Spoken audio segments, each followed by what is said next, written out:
नमो बुद्धे। दोस्तों, आज हम ऐसे विषय पर बात करेंगे जिसे हर व्यक्ति दुखी है। कामवासना एक ऐसा विषय जिस पर लोग बात करने से भी कतराते हैं, लेकिन यही वो विषय है जो अंदर ही अंदर लाखों जीवन को बर्बाद कर रहा है।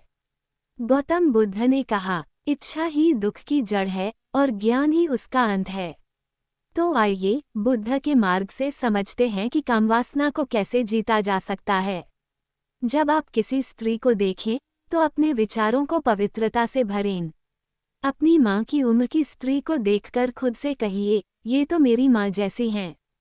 बहन की उम्र की लड़की को देखकर कहिए, ये तो मेरी बहन जैसी है। और बेटी की उम्र की लड़की को देखकर सोचिए, ये तो मेरी बेटी जैसी है। ऐसा करने से आपके मन में श्रद्धा पैदा होगी, वासना नहीं। इस सोच की हर रोज प्रैक्टिस करें। देखते देखते आपका मन खुद ही संयमित होने लगेगा। बुद्ध ने कहा था, वो व्यक्ति सबसे बड़ा योद्धा है जो अपने मन पर विजय पा लेता है। जब भी कोई आकर्षण पैदा हो तो एक क्षण ठहरिए और अपने मन से सच कहिए, जिस शरीर को मैं आकर्षक समझ रहा हूँ उसमें क्या है। मुख में लार है, शरीर से पसीना निकलता है, आगे से मूत्र और पीछे से गंदगी। अगर शरीर की ऊपरी सुंदरता हट जाए तो क्या बचेगा। यही है जीवन का परम सत्य। जब आप शरीर की सच्चाई को समझते हैं तब कामवासना का भ्रम टूटने लगता है। गौतम बुद्ध ने कहा, जो वस्तु नश्वर है उसमें आकर्षण टिकता नहीं। एक दिन एक युवक ने बुद्ध से कहा, भगवान, मेरे मन में वासना की लहरें बार बार उठती हैं, मैं क्या करूं।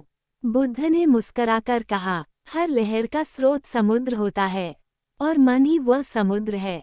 जब तू लहरों को नहीं बल्कि समुद्र को समझेगा तभी शांति पाएगा। उन्होंने युवक को ध्यान, संयम और विचार की शक्ति दी। महीनों बाद वह युवक फिर लौटा, शांत, स्थिर और संतुलित। बुद्ध ने कहा, अब तू देख सकता है, बिना कामना के हर दिन 10-15 मिनट शांत बैठिए। सांसों को देखिए, विचारों को जाने दीजिए। इसी में एक दिन आप खुद को पालेंगे। सही संगति में रहें। जिनका मन शांत है, जिनके विचार निर्मल हैं, उनका साथ आपके मन को भी शुद्ध करेगा। बुद्ध ने कहा, जैसे फूल की खुशबू हवा में फैलती है वैसे ही सद्विचारों की सुगंध संगति में फैलती है। कामवासना से डरिए मत, भागिए मत। बस उसे समझिए, देखिए और बुद्ध के मार्ग पर चलिए। जब मन को सही दिशा मिलती है तो वह शांति और करुणा की ओर बढ़ता है, वासना की ओर नहीं। आपका शरीर, आपका मन, आप जैसे भी हैं, आप केवल भोग के लिए नहीं बने। आपका जन्म हुआ है जागने के लिए। अगर यह ज्ञान आपको सही लगा हो तो इसे दूसरों तक पहुंचाएं।